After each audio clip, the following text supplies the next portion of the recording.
pagi yang mendengarkan kita di www.moveonlineradio.com. Pagi ini saya Zaki Yusuf, 1 jam ke depan tentunya bersama Anda yang tetap terus bersama kita langsung dari Studio Move yang ada di Hotel Ibistal Medan Patimura ya. Dan pagi hari ini seperti informasi kalau Anda memang sudah follow Instagramnya Move Radio, Anda pasti tahu kalau pagi hari ini kita bersama Pak Ignatius Mangatar Silalahi. Beliau selaku Kepala Kantor Wilayah Kementerian Hukum Sumatera Utara bersama kita pagi hari ini.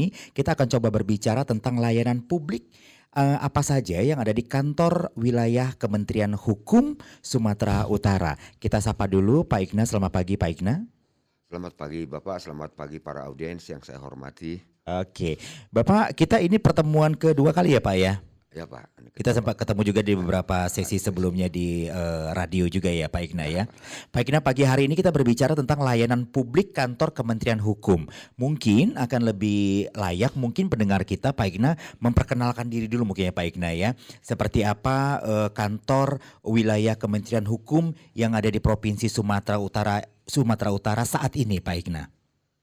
Terima kasih Bapak atas perkenan waktu pada hari ini dan terima kasih kepada para audiens yang setia mendampingi kita pada pagi hari ini. Pertama perlu kami informasikan karena terkait kita setelah Bapak Presiden Pak Prabowo bersama Pak Raka Buming menjadi Presiden dan Wakil Presiden, Kementerian Hukum dan HAM bertransformasi menjadi 4 kementerian Pak. Iya. 4 kementerian. Pertama Kementerian Imigrasi dan Pemasyarakatan, Kementerian Hukum, Kementerian HAM, dan Kementerian Koordinator Imigrasi Pemasyarakatan, Hukum, dan HAM. Jadi kita ke depan berdiri sendiri dari Kementerian Hukum dari transformasi tersebut sejak tahun 2024. Jadi setelah transformasi tahun 2024, sejak tahun 2025, khusus untuk Kemenkum dari dulunya dari 11 unit eselon 1 menjadi 8 unit eselon 1 yang dipangku tugas utama dari unit eselon 1 Jakarta yang di-handle oleh kantor wilayah Kementerian Hukum khususnya di Sumatera Utara. Yeah. Yang langsung berhadapan dengan audiens dengan kebutuhan servis publik ada 5 unit eselon 1 Pak. Pertama itu Direktorat Jenderal AHU, Direktorat Jenderal Administrasi Hukum Umum Pak ya. Kedua Direktorat Jenderal Kekayaan Intelektual, BPHN, Ditjen PP, dan Badan Strategi dan PSK dan Kebijakan Pak. Oke. Jadi ada 5 sekarang kita, kalau 3 lagi itu terkait dengan Inspektorat Jenderal, Sekjen, sama BPSDM ini internal Dukman untuk Kementerian Hukum. Nah, jadi pendengar juga kita harus paham kalau dulunya Kementerian Hukum ini di bawah naungan Kementerian Kemenkumham gitu ya. Ya Pak. Pak Igna ya. Dan sekarang bertransformasi seperti Pak Igna katakan tadi menjadi Kementerian Hukum tentunya.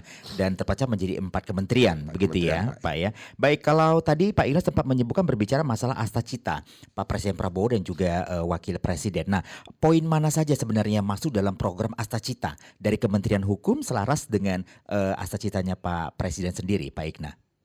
Jadi kalau pointer Astacita yang masuk pertama itu terkait reformasi hukum. Pemberian reformasi hukum ini terkait adanya perubahan dari Nawacita ke Astacita. Artinya banyak reformasi hukum di pusat dan di daerah. Di daerah ini tentu didelegasikan kepada pemerintah daerah dan DPRD Pak, karena mengikuti program-program dari pemerintah pusat. Artinya pusat dan daerah harus linear Pak. Kedua, untuk memastikan layanan di daerah terkait layanan kepastian hukum harus dipastikan ada berjalan di semua di daerah Pak. Jadi yang pasti kita itu Astacita terkait dengan Astacita 3, 7 dan 8 Pak. Oke, yang mungkin saya perjelas untuk Anda pendengar, ya itu salah satunya meningkatkan lapangan kerja ya Pak ya, yang berkualitas, mendorong kewirausahaan, pengembangan industri kreatif, dan melanjutkan pengembangan infrastruktur. Selanjutnya juga ada poin memperkuat reformasi politik, hukum dan birokrasi, serta memperkuat pencegahan dan juga pemberantasan korupsi dan narkoba. Dan satu lagi Pak, poinnya memperkuat penyelarasan kehidupan yang harmonis ya Pak Igna ya. Lingkungan aman dalam budaya serta peningkatan toleransi antar umat beragama untuk mencapai masyarakat yang adil dan makmur. Baik, sebenarnya berarti punya program yang memang terkait langsung dalam Asa Cita ya Pak Ikna Ya, ya. Pak. Nah, saya mau tahu bagaimana sekarang respon dari banyak orang di Kementerian Wilayah Sumatera Utara tentang perubahan ini sendiri menjadi Kementerian Hukum ini sendiri. Apakah mungkin masih ada orang yang bingung atau sebenarnya tinggal mengikuti aja alurnya gitu Pak Ikna? Pertama ya kalau masalah bingung yang paling banyak masih bertanya terkait dengan pemasyarakatan, Pak. Oke. Karena pemasyarakatan walaupun satu kementerian imigrasi dan pemasyarakatan satu Mhm. kementerian tetapi di daerah kanwilnya ada 2, Pak. Iya. Kanwil Imigrasi, Direktorat Jenderal Imigrasi dan Kanwil Direktorat Jenderal Pemasyarakatan. Ini orang yang masih agak sering confused, Pak, bingung Mhm. ini di mana tempatnya karena kebetulan di Sumatera Utara kantor wilayah Direktorat Jenderal Pemasyarakatan tidak bergabung dengan kita. Iya. Jadi dia udah pisah sekarang di gedung tersendiri, Pak. Mhm. Tapi kalau imigrasi dan HAM masih gabung dengan kita. Jadi Satu gedung masih ya satu Pak ya? gedung walaupun confused tapi kita bisa arahkan mereka, Pak. Diarahkan perubahan ini. Jadi Iya kalau iya yang iya. agak pemasarakatan yang sedikit sudah menjauh dan memang masyarakat juga ya belum banyak yang tahu terkait itu. Cuman kita coba terus sosialisasi untuk bahwa telah terjadi pemisahan. Pemisahan. Pemisahan-pemisahan ini adalah bermaksud dan tujuan dari Pak Presiden adalah untuk memberikan optimalisasi terhadap tugas dan fungsi, Supaya Pak. fokus ya Pak Ikna Fokus, ya? Pak, ya. Oke. Jadi jangan ada asumsi di kita bahwa Kementerian Hukum makin kecil, mungkin secara tusi kami makin kecil, Iya. tetapi layanan outcome dan outputnya nanti pasti akan lebih besar karena kita lebih fokus. Oke, berbicara masalah lebih fokus, saya juga akan lebih fokuskan lagi nih Pak Ikna. Topik kita pagi hari ini kan berbicara tentang pelayanan hukum ya, pelayanan publik ya, Pak Ikna ya. Nah, saya masih ingat beberapa waktu lalu kita masih sempat membuat program talk show berbicara masalah layanan AHU. Nah, saat ini setelah berpisah seperti sefokus apa, sekuat apakah sinergitas berbicara tentang produk layanan AHU sendiri Pak Ikna? Jadi leading sektor layanan Mhm. yang paling utama di AHU itu pertama terkait dengan apa dulu, Pak, Omnibus Law, Pak, ya. Oke, Terkait dengan lahirnya salah satu badan usaha di dalam Omnibus Law PT Perorangan ya Pak? di mana Pak Presiden memberikan Mhm. kesempatan berusaha yang sama kepada setiap orang. Oke. Karena dengan undang-undang badan hukum kita pada saat itu nomor 40 tahun 2007 beranggapan masyarakat kita menganggap bahwa tidak diberi kesempatan yang sama berusaha, Pak. Karena pada saat itu mendirikan badan hukum modal bawahnya ditentukan, Pak. Betul, modal dasarnya. Modal bawah ada bawah, modal atasnya tidak, Pak. Iya.